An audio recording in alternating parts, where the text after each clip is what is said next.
kami dari BSM, dari Pak Yusyad, bahkan siapa-siapa. Tetapi kita harus melihat kepada diri kita sendiri, apa yang bisa saya buat.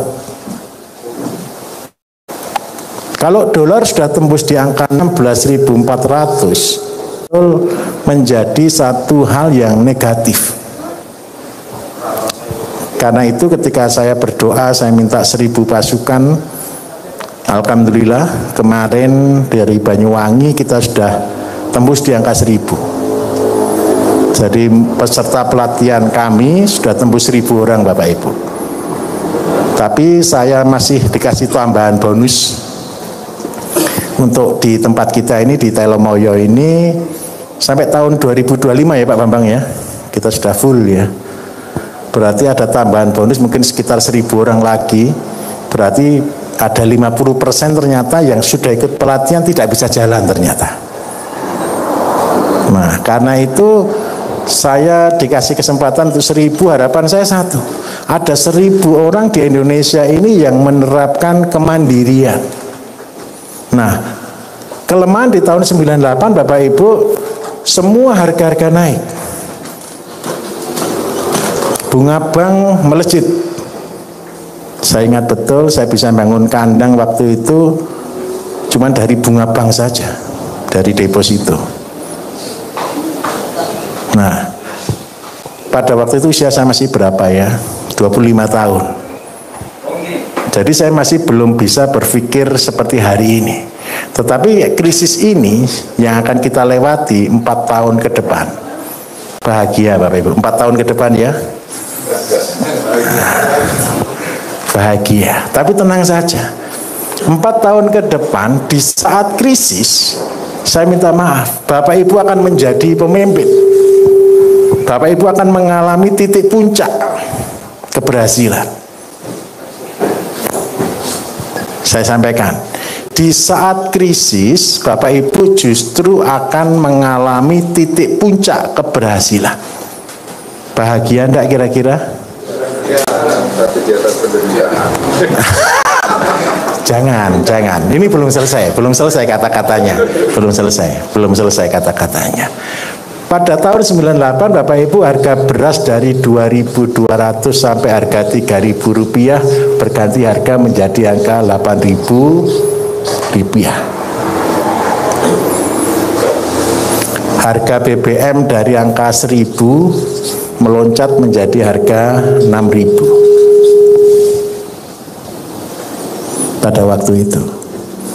Pada waktu itu semua berubah karena pergantian, dan tahun ini pun akan mengalami pergantian yang sama. Nah, di tempat ini kami dari BSM, kami mengajak Bapak Ibu untuk menjadi penyelamat bangsa. Karena apa? Siapa yang memegang pangan, mereka akan menjadi jawaban. Saya ulangi, siapa yang memegang pangan, mereka akan menjadi jawaban. Seperti misal harga beras. Harga beras hari-hari ini ke depan Bapak Ibu saya jamin 100% mahal. Siapa yang untung? Petani. Gara-gara saya kasih tahu harga beras mahal. Tetapi membuat beras ini butuh piranti Bapak Ibu. Betul atau tidak? Butuh pupuk, butuh insek, butuh perlengkapan yang lain. Kalau tidak didukung dengan pirantinya, bisa tidak membuat beras? Tidak bisa. Apalagi sekarang sudah ditambah lagi bebannya petani. El Nino, betul? Habis ini akan terjadi masa-masa kekeringan, masa-masa paling sulit di dalam pertanian. Nah, piranti-piranti yang ada adalah pupuk. Kalau pupuknya saja impor, berarti negara kita tambah terpuruk. Kalau bahan-bahannya masih tergantung ke namanya dolar, bangsa kita semakin terpuruk. Karena itu saya minta tolong dengan sangat. Ketika saya sudah menyingsingkan baju Bapak Ibu, ini adalah tanda. Jadi begini, saya mulai pelatihan 1 tahun lalu, hampir 1 tahun lalu, di bulan Agustus tahun lalu saya mulai pelatihan di tempat ini. Saya menggunakan baju lengan panjang dengan saya wingkis kalau bahasa Jawa, saya sisingkan lengan. Itu berbicara tentang apa? Kita waktunya bekerja. Dan saya minta tolong kita bekerja dengan serius. Seluruh ilmu saya akan saya keluarkan. Saya akan percepat sedemikian rupa percepatannya. Kalau program saya menjadikan orang beternak ayam dari 10 ekor menjadi miliarder dalam waktu 3 tahun, sekarang saya percepat. Kalau boleh setahun. Tapi jangan tergesa-gesa juga. Kenapa kok begitu? Karena satu, kita sedang hidup di masa krisis. Bangsa kita butuh Bapak Ibu. Saya tidak bisa ngomong ini dengan pemerintah, karena pemerintah terlalu banyak aturan Bapak Ibu. Siapa yang bisa bergerak adalah Bapak Ibu menjadi petani. Bapak Ibu menjadi pemimpin di daerahnya masing-masing. Strategi apa yang akan kita gunakan untuk membantu bangsa kita bisa betul-betul menjadi bangsa yang menang melewati krisis? Yang pertama, langkah yang akan kita lakukan, kita membangun kemandirian piranti.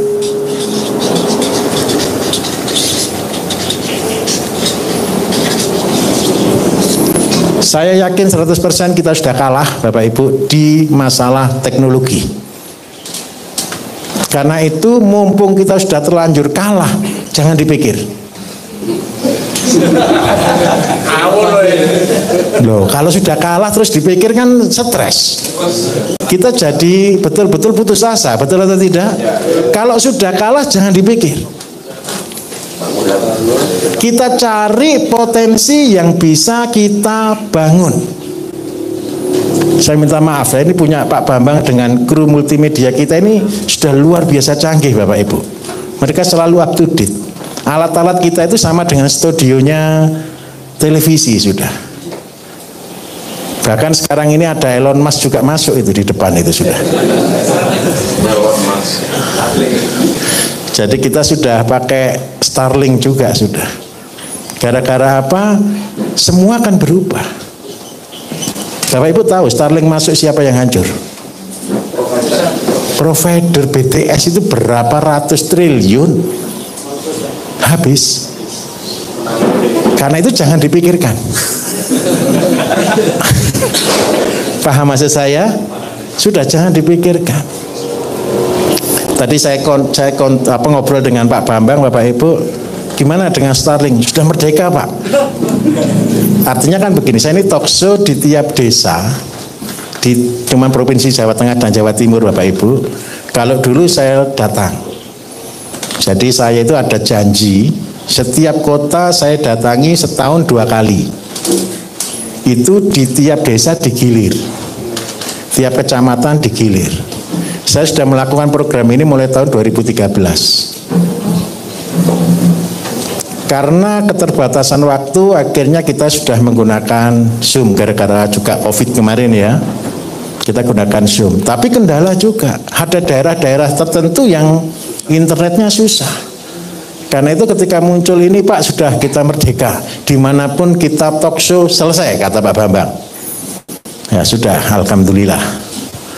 Terus yang kedua, kemandirian piranti itu apa? Bapak Ibu nanti di tempat ini akan belajar 7 macam pupuk dasar. 7 macam pupuk itu adalah kebutuhan dasar untuk bertani. Jangan pernah bertani kalau kita masih tergantung. Saya ulangi, jangan pernah bertani kalau kita masih tergantung. Banyak orang juga komplain ke saya, Pak, kita diajari mandiri tapi kita masih disuruh beri katalis gitu katanya. Beginilah Bapak Ibu, kenapa sih saya harus jual katalis? Ini saya tunjukkan gitu loh. Kalau Bapak Ibu membuat sendiri-sendiri pupuk model POC tadi aja, saya tadi dengar ada sudah membuat pupuk POC dari limbah rumah tangga, hasilnya mati, betul kan? Kenapa kok bisa mati? Karena Bapak Ibu kan belum bisa membuat standar. Paham maksud saya? Bapak Ibu belum sampai ke level membuat ukuran dosis dan SOP. Kenapa saya harus membuat katalis? Ini alasan utama. Yang pertama, supaya Bapak Ibu bisa membuat barang yang terstandar, supaya bisa keluar namanya SOP. Kalau Bapak Ibu tidak punya barang terstandar, tidak bisa keluar SOP, Bapak Ibu akan selalu trial and error, percobaan terus menerus. Ya kalau punya modal. Kalau tidak punya modal, selesai. Terus yang kedua, organik hari ini Bapak Ibu saya minta maaf, si banding kimia bagus mana, organik dan kimia? Kalau secara kelihatan kasat mata bagus mana? Organik dianggap sebelah mata kan? Untuk menyamakan organik dengan kimia mudah atau susah? Mungkin atau tidak? Mungkin Pak. Tapi kalau dengan cara biasa tidak mungkin. Betul atau tidak? Kenapa orang-orang tidak mau gunakan organik? Karena mereka selalu berkata organik tidak akan bisa sama dengan kimia. Karena itulah saya keluarkan yang namanya katalis. Supaya apa? Minimal kita seimbang dengan kimia. Nanti hari ini Bapak Ibu saya akan luncurkan produk baru lagi. Gara-gara katalis saya dikomplain orang luar Jawa terutama, Pak, biaya kirimnya lebih mahal dari katalisnya. Betul ya Pak ya? Nanti Bapak Ibu bersyukur angkatan ini pertama kali saya ngajari. Kita berubah, bukan berubah berarti kita yang lama tidak berlaku. Kita yang baru ini saya akan ajarkan lagi membuat pupuknya sudah tidak pakai proses lagi.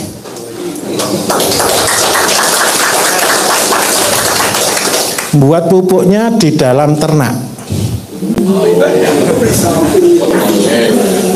Jadi keluar kotoran sapi langsung jadi pupuk tanpa proses.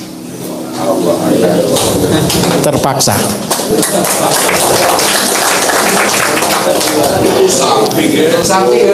Enggak harus sapi. Semua ternak.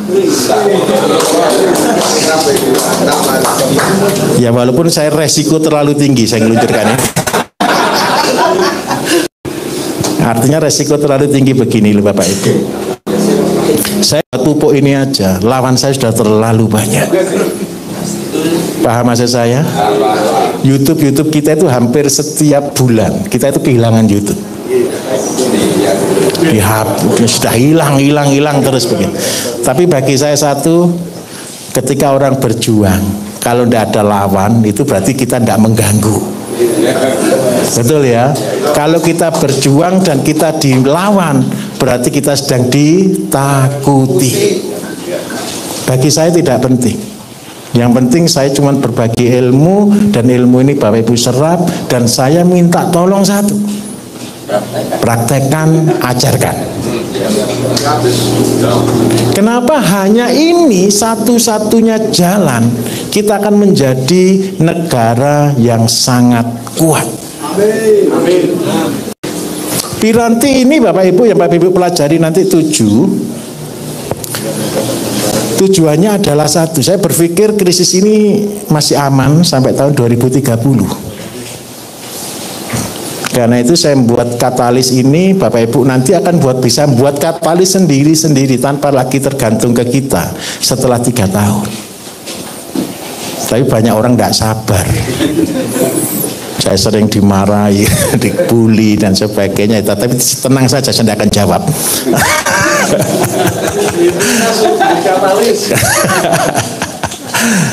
Tapi ilmu lagi saya tingkatkan dan jauh lebih murah lagi.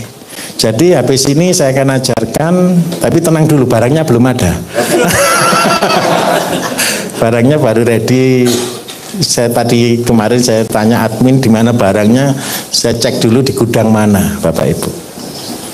Pabrik saya terpisah-pisah, semua terpecah-pecah. Tapi tenang, 1 bulan ke depan sudah launching. 1 bulan ke depan sudah launching. Siap order pertama ini, Pak. Jangan dulu lah. Ikuti step by stepnya dulu. Jadi nomor 1 adalah kemandirian piranti. Yang kedua adalah kemandirian desa.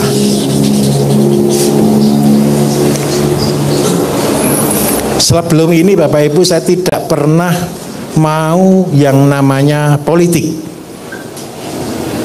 Saya tidak pernah mau digandeng oleh siapapun. Saya selalu berkata saya independen. Saya tidak pernah mau dibantu pemerintah.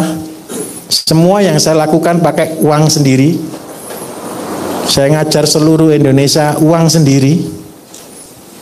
Saya membuat tempat pelatihan hampir di 27 provinsi uang sendiri.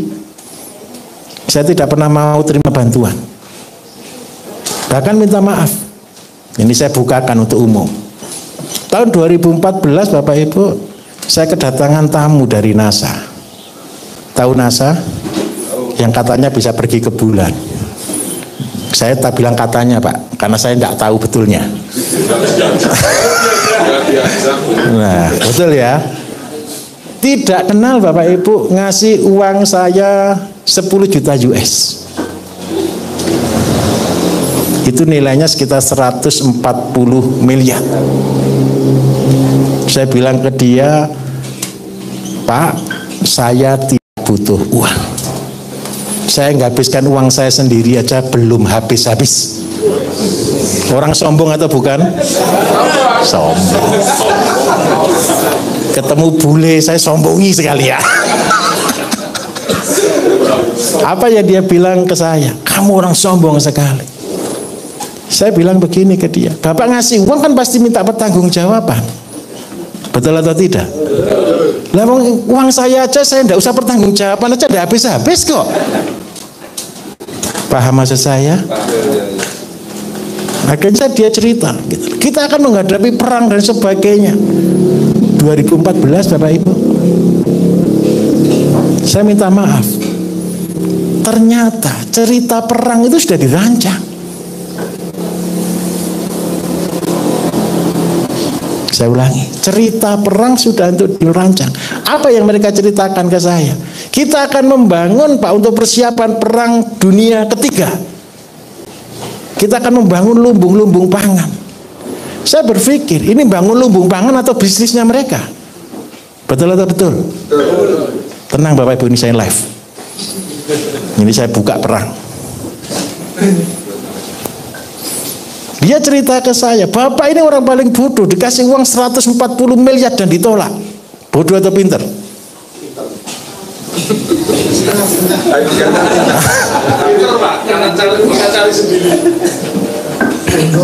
Dia cerita saya orang bodoh.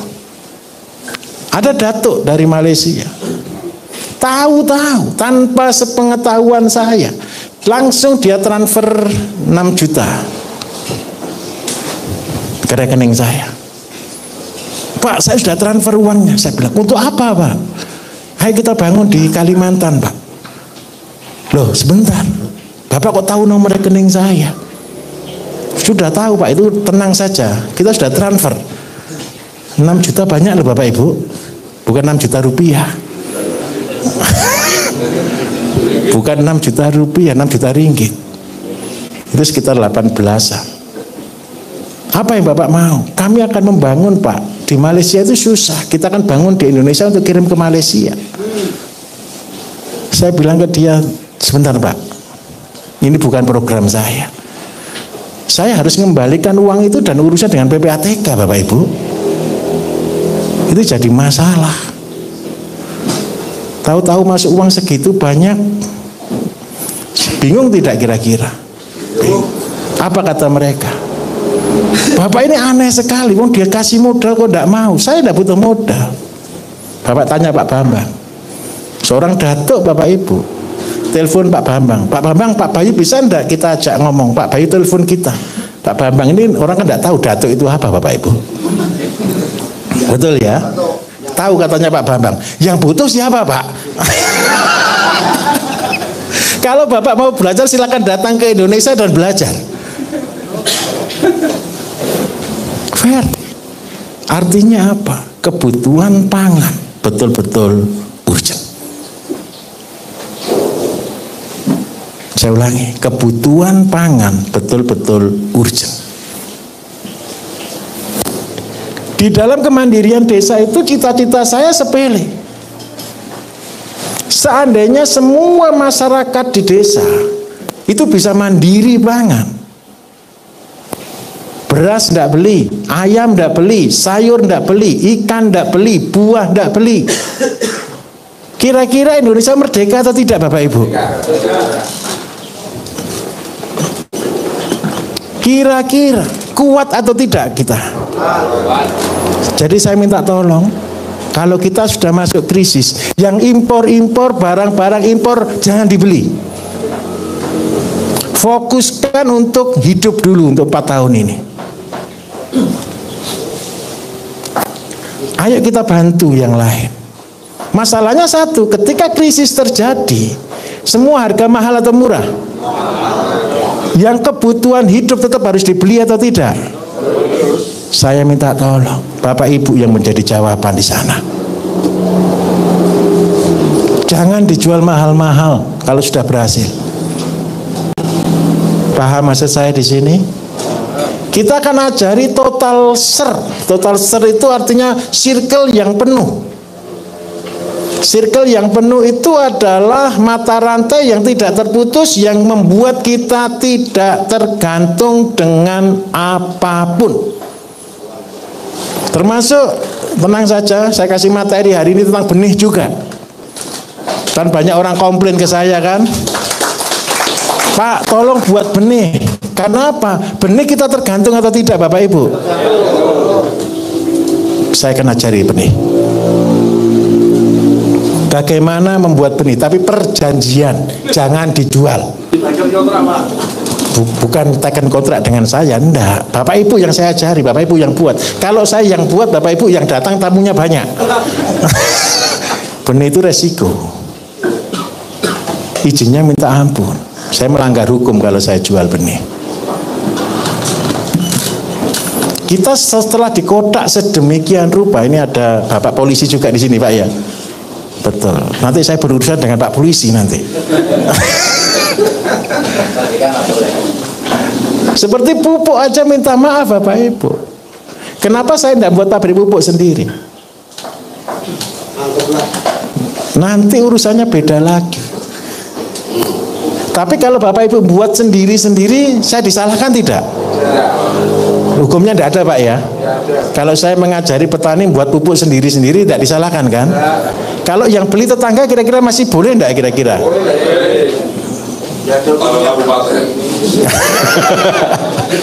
Saya minta tolong satu, karena kondisi kita ini lagi urgent dan masalah terbesar adalah pupuk, maka yang terjadi satu, karena kita juga bisa membaca undang-undang, Bapak Ibu, ada peraturan.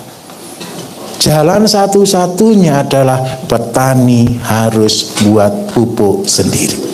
Seandainya ada kepala desa juga di sini, Pak Kepala Desa buat pupuk, Pak, dari Gapoktan kelompok taninya. Terus dipakai untuk satu komunitas, kira-kira salah atau tidak hukumnya? Kepala desa. Benar atau salah, Pak? Betul kan, Pak ya? Tidak salah kan? Tidak melanggar hukum kan, Pak ya? Karena itulah Bapak Ibu, saya bercita-cita ada pabrik pupuk di tiap-tiap desa. Harapan saya ini seluruh kota hampir terwakili se-Indonesia, hampir. Harapan kota, harapan saya setiap kota Bapak Ibu menjadi pionir. 1 tahun ini menjadi contoh. Tahun kedua minta tolong sudah punya murid masing-masing di daerahnya masing-masing. Banyak orang akan berkata, mencibir lagi, bagaimana tentang hasilnya? Sudah, jangan mikir hasil. Saya sudah, artinya begini, testimoni Bapak Ibu pupuk yang kita ajarkan sudah terlalu banyak. Untuk padi kita terus terang jujur sudah di atas kimia. Nanti juga di session-session 1-2 hari ini kalau cukup, nanti saya akan terangkan juga bagaimana membuat padi supaya bisa keluar di atas 10 ton per hektar. Target kita harusnya di 15 ton per hektar. Tapi ada syaratnya. Punya pabrik pupuk sendiri-sendiri. Ngumpulkan limbah siap kan, J? Buat pabrik pupuknya siap kan, J? Saya berharap satu, kalau pabrik pupuknya sudah ada, buatnya sudah bisa, tinggal aplikasi, kuncinya cuma satu. Tanaman itu akan menghasilkan banyak kalau makanannya banyak. Paham maksud saya? Lah kalau kita kepengen hasil banyak makanannya kurang, bisa bagus enggak produksinya? Tidak mungkin. Lah kalau pabrik pupuknya Bapak Ibu punya sendiri dan itu gratis, betul ya? Jangan bilang lagi katalis loh ya. Saya itu si malakama Bapak Ibu, betul si malakama. Saya bilang ke teman-teman, buat katalis itu nunggu 3 tahun. Banyak orang bilang pembodohan dan sebagainya. Ya sudahlah, orang bodoh diajari tambah bodoh nanti. Saya ikut jadi bodoh. Ya sudah, tidak saya urus gitu. Kenapa sih harus butuh 3 tahun? Butuh proses. Nah, goal saya, kalau setiap desa ini bisa mandiri, setiap keluarga di desa itu bisa mandiri, saya minta tolong, kesejahteraan itu ada. Mungkin yang menjadi kendala kita nanti tinggal handphone, tinggal kreditan, yang berurusan dengan teknologi, yang saya masih belum masuk ke sana dan tidak akan pernah masuk. Karena apa? Kita sudah terlalu kalah di sana. Eranya sudah berubah karena Bapak Ibu.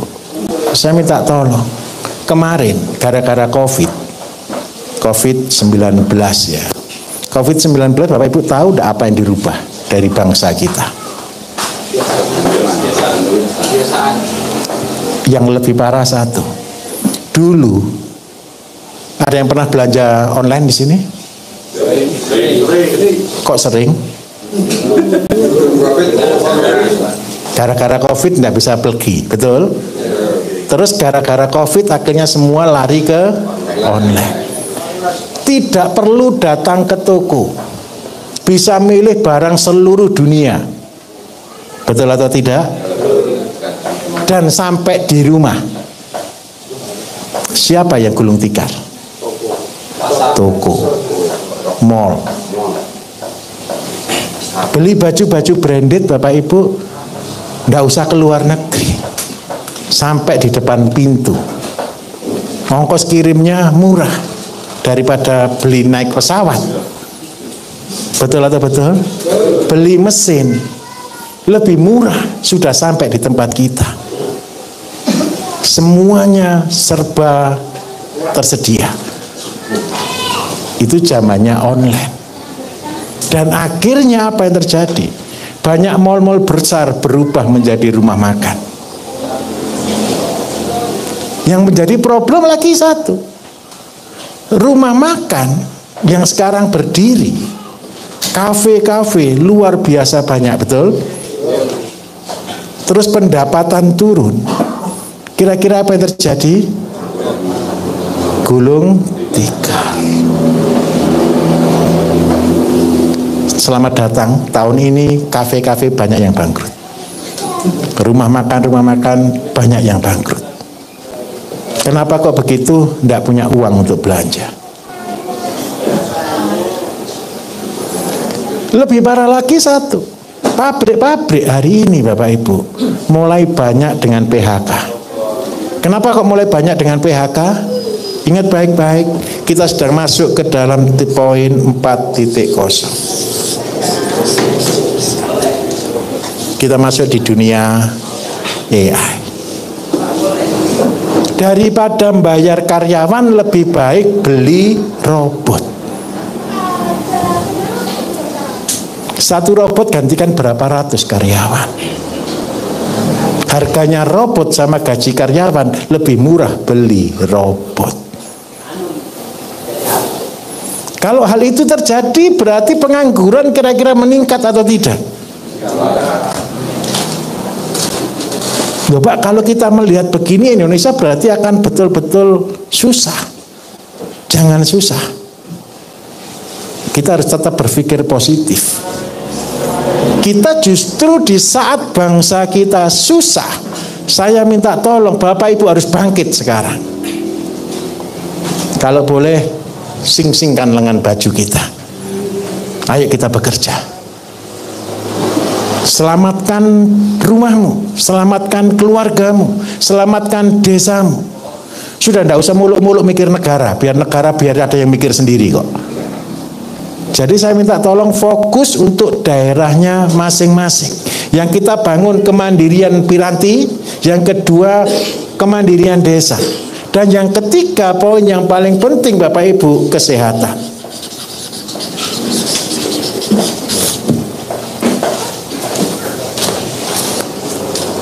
Saya punya pabrik herbal dan tidak tahu umur berapa lama lagi akan hidup.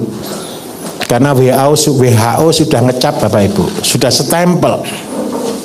Habis ini orang sakit dilarang minum herbal.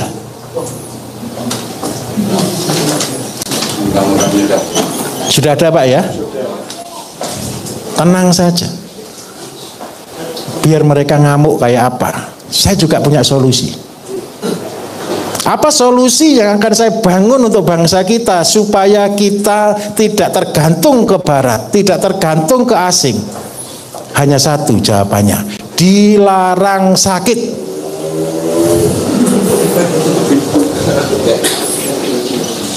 Halo, siapa yang mau sakit? Bener tidak mau sakit? Saya minta tolong, lontarkan kata-kata dilarang sakit. Seluruh perusahaan saya, karyawan ada peraturan dilarang sakit. Kenapa kok harus ada peraturan dilarang sakit Bapak Ibu? Penyakit itu kita undang. Saya ulangi, penyakit itu datang karena kita mengundangnya untuk datang. Kok wajahnya aneh? Bapak Ibu, ini orang luar negeri banyak sekali sekarang berkata, oh makanan itu tidak terlalu penting, oh buah itu tidak terlalu penting. Sekarang saya balik. Ada yang sakit asam urat di sini? Asam urat Pak ya? Berani Pak makan kacang panjang setiap hari atau makan emping 1 toples gitu aja? Berani Pak. Berani kira-kira Pak? Setelah makan makannya enak Pak. 1 jam 2 jam setelah makan kakinya tahu-tahu. Saya ulangi Bapak Ibu, luar negeri sedang membuat namanya post-truth. Post-truth itu adalah yang salah tapi terus diceritakan, itu menjadi kebenaran. Habis ini di TikTok, di YouTube akan muncul kata-kata ini. Makanan itu tidak bisa ngobati. Makanan itu tidak bisa menyembuhkan. Tetapi saya balik. Kenapa makanan bisa membuat penyakit? Loh, emping itu apa hubungannya emping dengan sakit asam urat? Tidak usah banyak-banyak kok. 1 toples itu kalau ditimbang tidak sampai setengah kilo kok. Betul ya? Makan 1 toples saya jamin tidak bisa jalan. Betul atau betul? Orang gagal ginjal minum air kelapa, tidak usah banyak-banyak, 3 biji 4 biji, setelah itu langsung pasti inahilahi.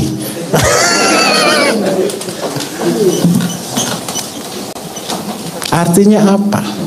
Generasi muda kita akan dirusak. Dibuat namanya post-truth.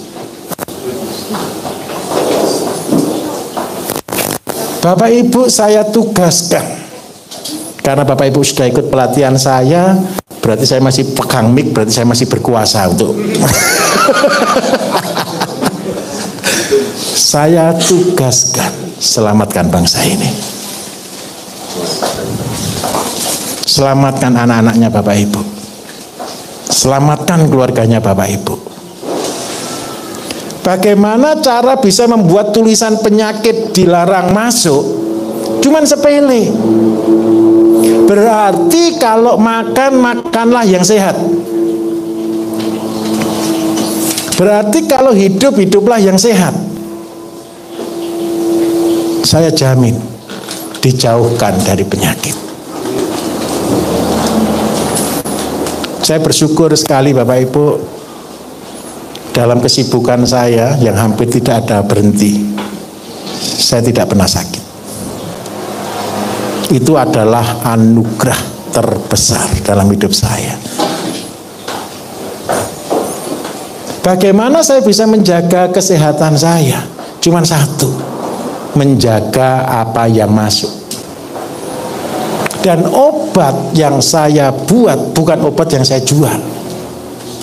Obat yang saya buat adalah makanan.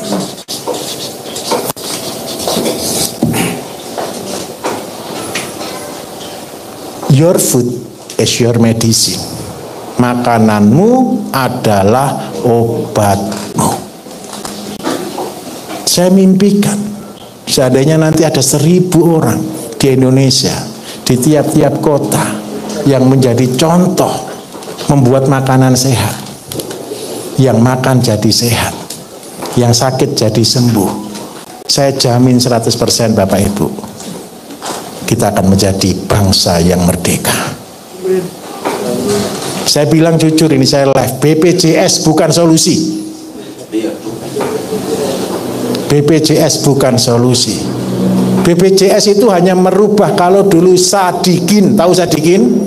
Sakit jadi miskin. Tahu penyakit yang saya sebut dengan Sadikin? Orang sakit kanker, habis enggak kira-kira hartanya untuk berobat? Sembuh tidak orangnya? Kenapa mau berobat? Teori gara-gara. Tahu enggak pembunuh terbesar? Kanker, jantung, diabetes. Semua itu berasal dari mana? Makanan.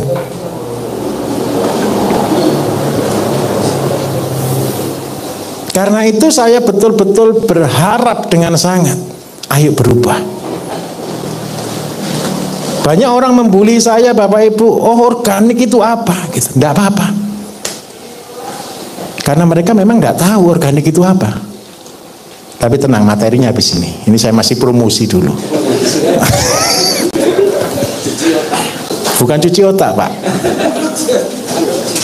Jadi memang saya sudah janji mulai bulan Mei kita akan berubah, dan saya akan melakukan percepatan. Saya akan ajarkan mulai tradisional sampai yang paling modern. Saya juga kadang-kadang gregetan Bapak Ibu. Saya dibully orang luar biasa di sosmed, betul ya? Saya gregetannya begini loh. Orang diajari aja kok susah mau gitu loh. Tapi enggak apa-apa. Di dunia ini orang berhasil cuma 2%. Saya ulangi ya, di dunia ini orang yang berhasil itu cuma 2%. Ya sama dengan orang masuk surga lah. Kalau banyak-banyak penuh. Bukan, karena jembatannya Siratal Mustaqim. Susah atau tidak? Susah. Orang berhasil pun susah. Nah, karena itu tenang saja. Jadi 3 poin penting ini Bapak Ibu yang akan kita pakai untuk kita betul-betul membantu bangsa Indonesia. Tadi saya lanjutkan, saya tidak pernah main politik. Saya digandeng siapapun, saya tidak pernah. Karena biarkan saya tetap menjadi petani. Kenapa saya tetap mau menjadi petani? Karena saya lebih bebas kemana-mana tanpa ada tembok. Tetapi ini masa pilkada. Ini saya lagi live. Siapa bupati yang mau, calon bupati, calon gubernur yang mau membela petani, saya akan demo. Tapi saya minta tolong, Bapak Ibu juga tolong support saya ya. Kalau saya minta tolong dukung gitu ya. Tapi kita deal-dealan dulu. Apa programnya? Ini saya tunjukkan programnya. Masalah petani itu kan cuma pupuk, hama dan sebagainya. Betul ya? Ini sudah bagi saya selesai. Apalagi saya luncurkan produk yang baru, sudah tidak usah lagi buat tempat apa-apa, sudah dari sapi keluar jadi pupuk, dari ayam keluar jadi pupuk, sudah. Sudah, saya ini jawab pertanyaan orang malas sudah. Pertanyaan orang malas dong.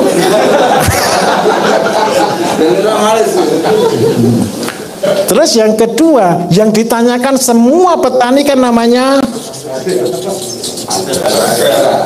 betul atau tidak? Tadi ada yang testimoni kan, tanam cabai harganya tidak pernah bagus gitu Pak ya.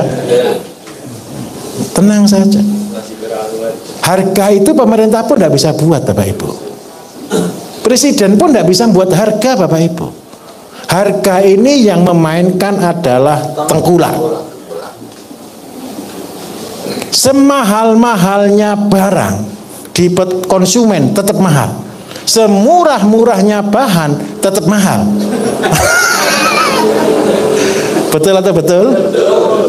Berarti petani betul-betul cuma dijadikan sebagai objek. Saya kemarin ketemu dengan Bupati. Saya bilang begini. Ponorogo Pak, Ponorogo. 1 tahun lalu Pak, saya habiskan uang 1 miliar lebih untuk membantu kabupaten itu. Saya buatkan pabrik pupuk beberapa tempat dan tidak jalan. Ngenes atau tidak? Terus akhirnya ternyata Pak Bupati itu pelihara ternak sendiri. Dan istrinya, bukan Pak Bupatinya, istrinya nonton YouTube saya 3 minggu berturut-turut non-stop. Akhirnya dia bilang ke Pak Bupati, kenal enggak dengan ini? Loh kenal, ini kan sering ke sini. Begitu saya kenal dia, saya buat deal dulu. Kalau programnya Ibu jalankan 100%, saya akan bantu. Saya cuma minta satu. Setelah jadi contohnya, panggil seluruh PKK satu kabupaten, suruh buat produksi. Terus yang kedua, petani itu masalahnya kan di harga. Betul atau tidak? Kalau biayanya kita bisa tekan, biaya produksi kita bisa murahkan, tapi harga kan harus tetap untung kan petani kan. Terus yang kedua, konsumen juga diuntungkan kan. Karena itu saya minta kita buat supermarket besar yang berisi adalah kios-kios dan produksi adalah PKK-PKK tiap desa sebagai perwakilan dari desa-desa. Sehingga apa? Kita jual barang yang bagus dengan harga yang murah, Pak. Jangan yang bagus. Karena kita sedang hidup di zaman krisis. Tapi petani tetap untung. Saya tinggal di sini Bapak Ibu, ini daerah pegunungan, ini semua tempatnya sayur. Kalau pas kubis harga 7.000 semua petani bahagia. Tetapi ingat baik-baik, setelah harga 7.000 biasanya jadi 500. Tidak dipanen Pak. Karena saya jadi orang pemulung, tugas saya maneni. Saya beli 500, bukan hanya kubisnya, saya beli sama akar-akarnya, sak bonggol-bonggolnya. Bahagia enggak petani kira-kira? Bahagia. Inti saya cuma satu, petani tidak rugi, saya terlebih untung. Kan punya ilmunya. Nah, apakah mereka ketika saya ajarin buat pabrik pupuk mau? Belum tentu. Kenapa Bapak Ibu saya titipkan di rumah warga? Kalau saya buat untuk kamar, untuk hotel bisa Bapak Ibu, terlalu mudah. Kenapa Bapak Ibu saya titipkan di rumah warga? Satu, saya kepingin kehadiran saya di sini seluruh masyarakat berubah, berdampak positif.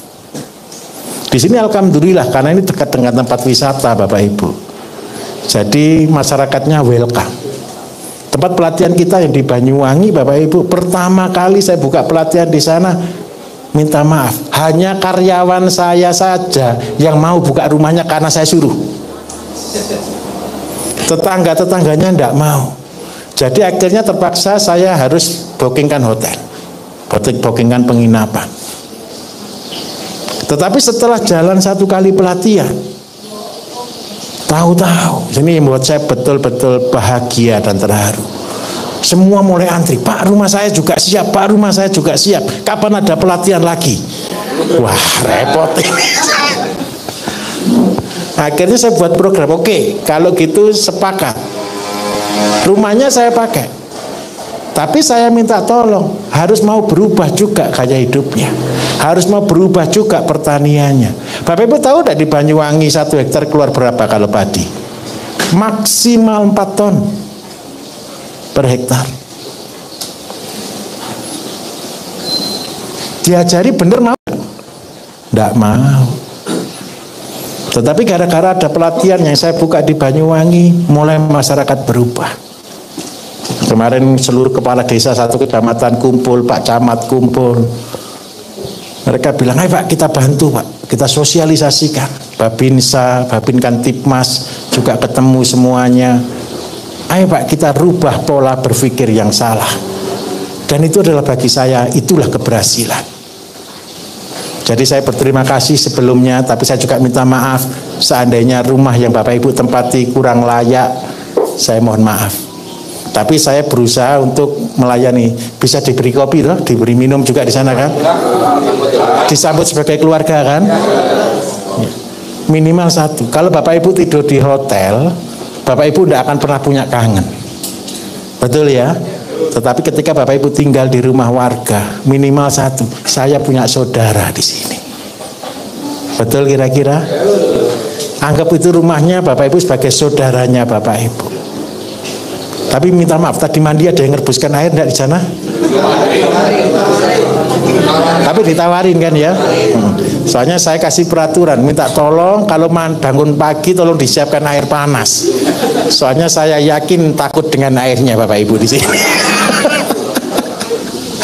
Nah, apa goal kita ketika kita melakukan ini? Perubahan daerah. Perubahan daerah. Ekonomi akan meningkat. Dan saya minta tolong 1. Nanti ketika Bapak Ibu di rumah masing-masing, di daerahnya masing-masing, ilmu saya tolong Bapak Ibu juga bangun untuk membuat tempat pelatihan. Ajarkan. Saya tidak minta apa-apa. Ketika Bapak Ibu mau mengajarkan ini ke yang lain, itu menjadi kebanggaan bagi saya. Dan poin paling penting Bapak Ibu, ini saya minta maaf, ini poin yang keempat. Dunia sedang menghilangkan satu kata, Tuhan.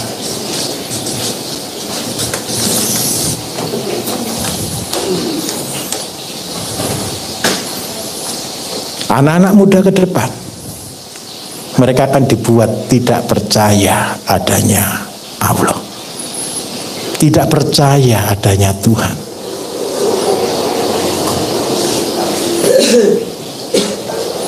Kenapa kok begitu? Kita lihat sama-sama.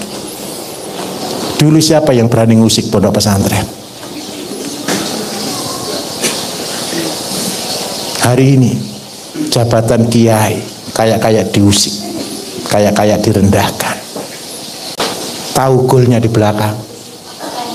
Walau Pak Kiai gitu kok, berarti di mana Tuhannya?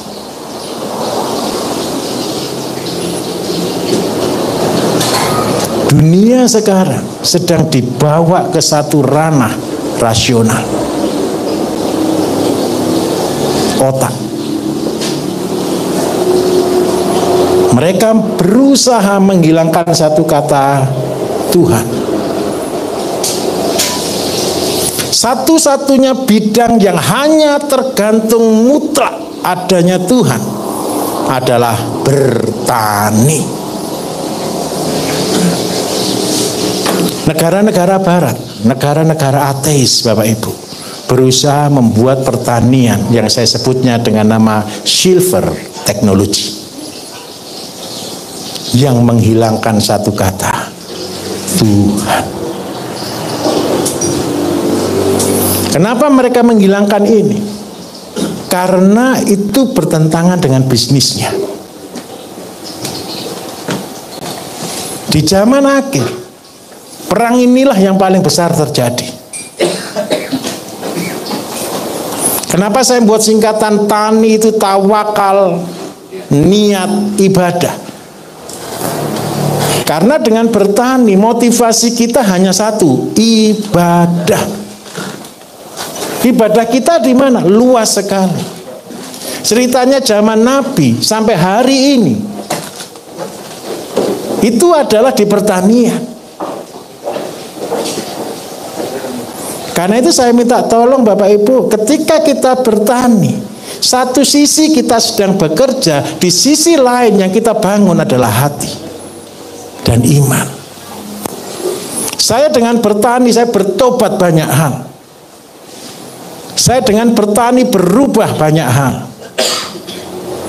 Apalagi ketika kita tahu Bapak Ibu strategi si jahat. Tahu strateginya si jahat Bapak Ibu? Gampang. Bisnis yang paling gampang di dunia ini adalah jualan obat. Bapak Ibu kalau lihat pabrik obat kimia untuk manusia, pabrik obat kimia untuk tanaman, besar atau kecil?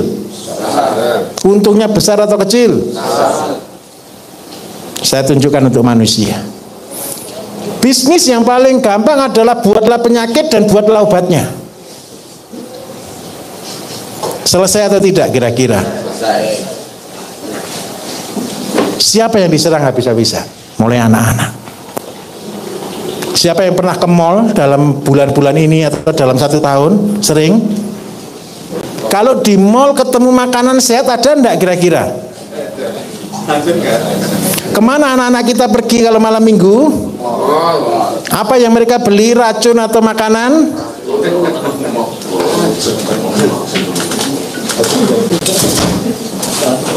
Saya minta tolong. Saya ngobati banyak orang Bapak Ibu. Pasien saya jutaan orang. Pasien saya jutaan orang. Kalau orang zaman dulu, ini usia 50 tahun ke atas ada ini? Ada ya? Pak, saya minta maaf. Dulu di satu desa yang sakit kanker, ada berapa orang Pak? Yang sakit diabetes di bawah tahun 80-an atau 90-an, banyak atau sedikit Pak? Bisa dihitung enggak kira-kira? Hari ini orang sakit diabetes, ada enggak orang tetangga ngunjungi, oh sakit diabetes gitu? Oh sakit kanker dikunjungi gitu? Karena dianggap halo. Saya minta tolong, anak-anak kita tanggung jawab kita. Generasi ke depan tanggung jawab kita. Jangan biarkan mereka sakit. Kalau tahu jalan kita sedang salah, terus kita diteruskan, itu benar atau dosa?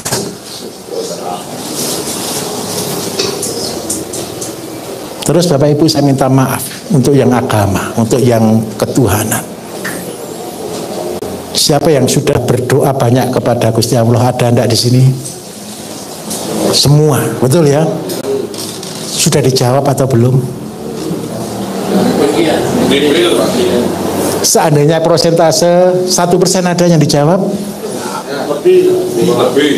Lebih ya 2% gitu ya. Saya minta tolong, ini petani, saya mau tanya jujur. Doa Bapak Ibu dijawab kapan?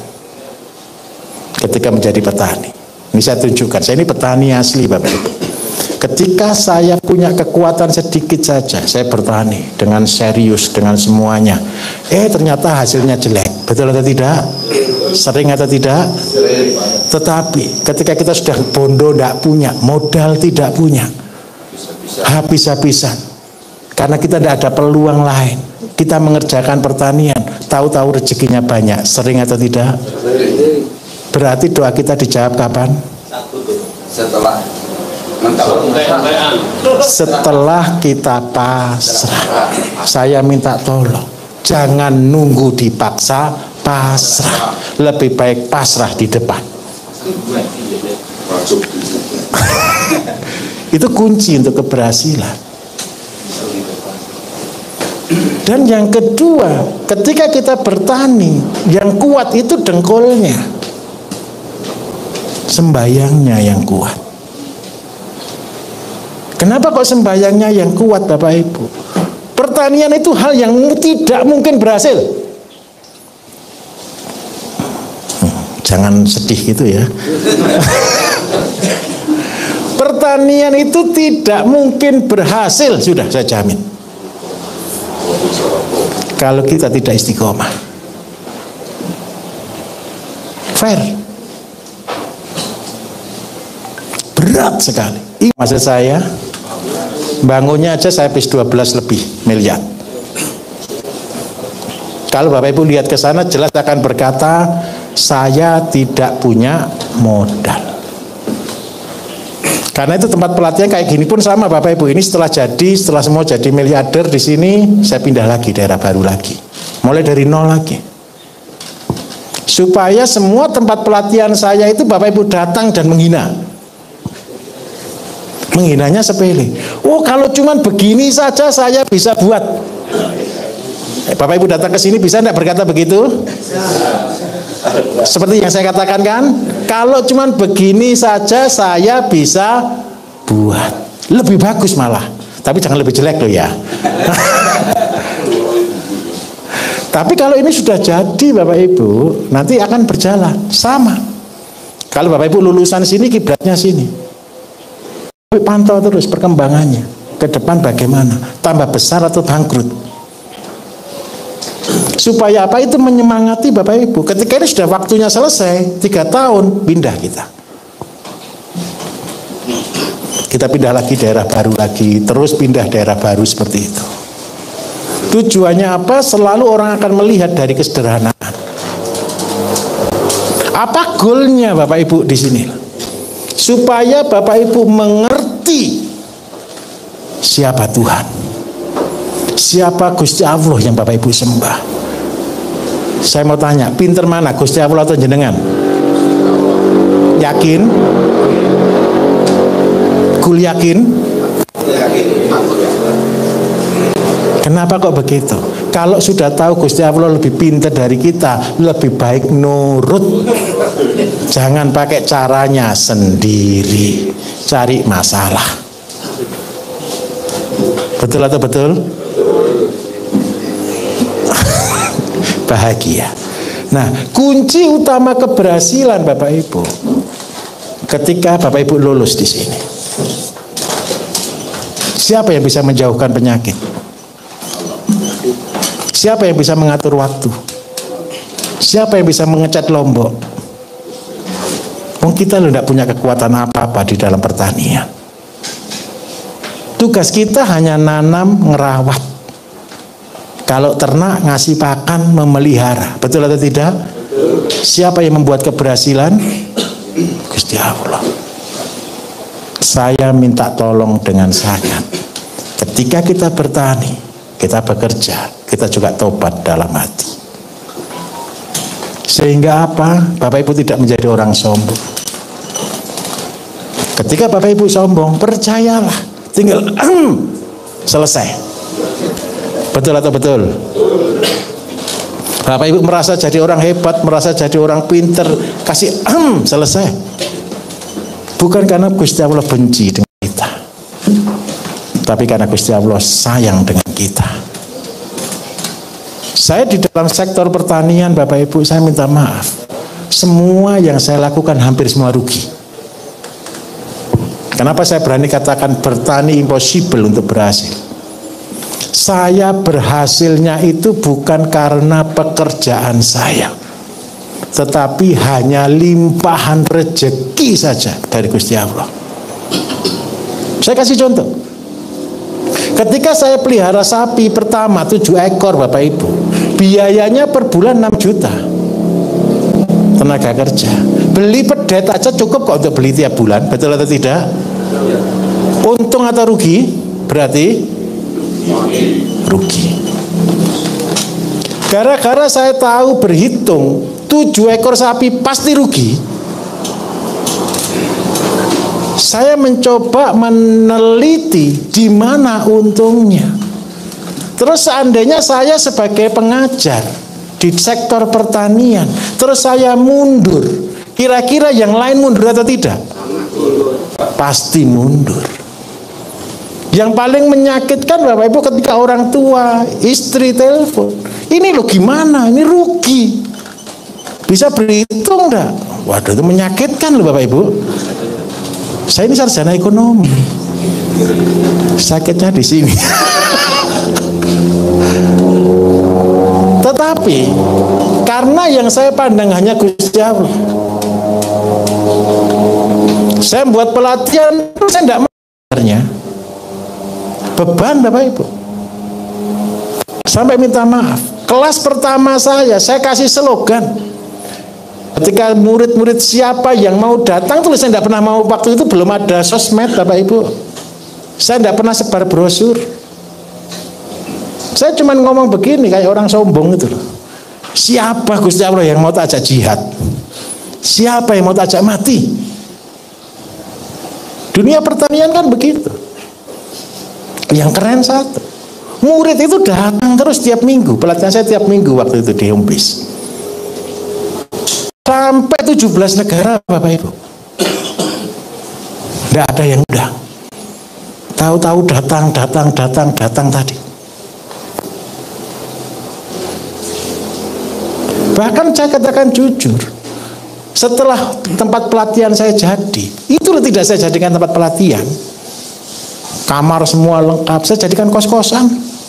Karena tempat saya di depan kampus.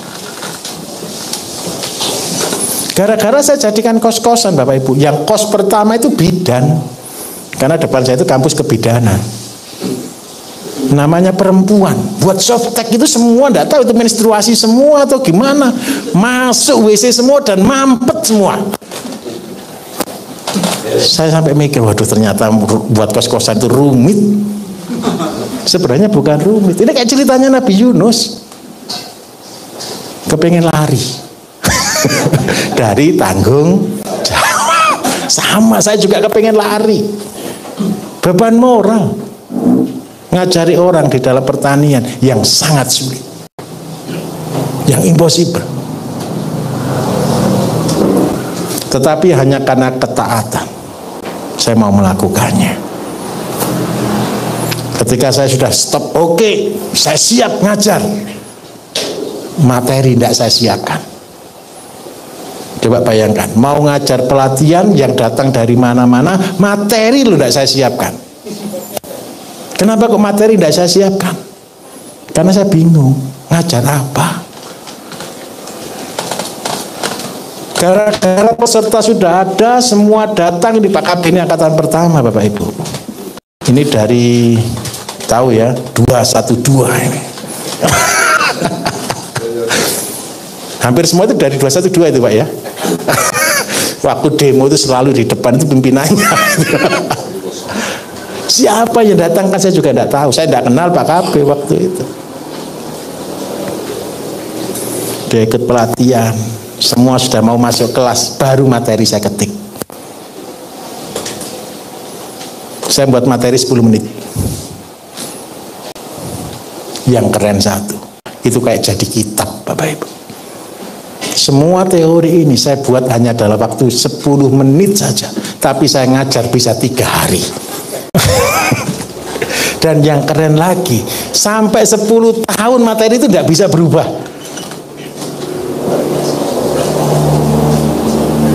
Jadi saya katakan, ya sudahlah. Jadi boleh saya katakan, membangun pertanian ini impossible. Tetapi satu, visi saya,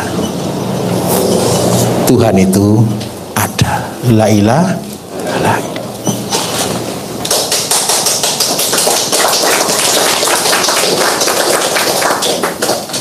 Kenapa ini penting sekali?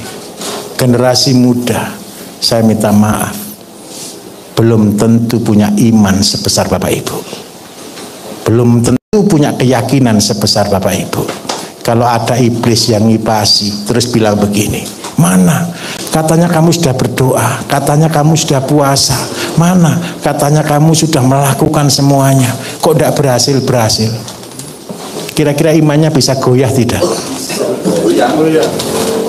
Saya minta tolong, jadilah kiai semua di sini.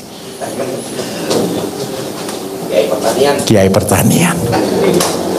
Jadi kalau dakwah, saya minta tolong ajarkan dengan bertani. Karena apa Bapak Ibu? Betapa hancurnya bangsa kita kalau nilai ketuhanan itu tidak ada.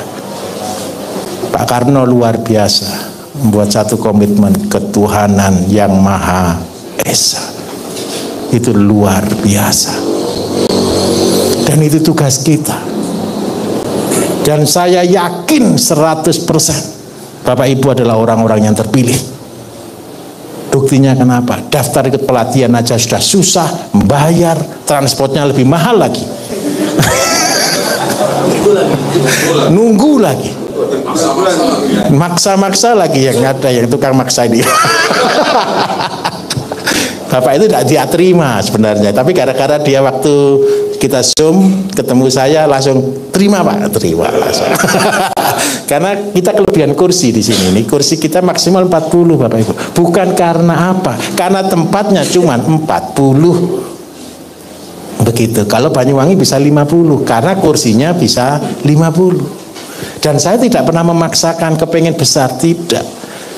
Kalau lebih banyak lagi percuma. Bapak Ibu cuma jadi penonton, tidak bisa menjadi pelaku. Jadi saya minta tolong, ini pengantar dari saya, bisa dipahami? Kita deal dulu, setuju?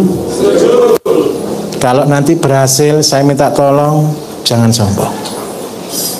Kalau Bapak Ibu ada masalah, ada kegagalan, saya minta tolong jangan menyerah, tetapi tobat. Saya ngajari dari ayam 10, saya dibully banyak orang. Saya ngajari dari mencangkul, diprotes banyak orang. Karena itu sekarang saya akan ajarkan yang modern. Setuju ya?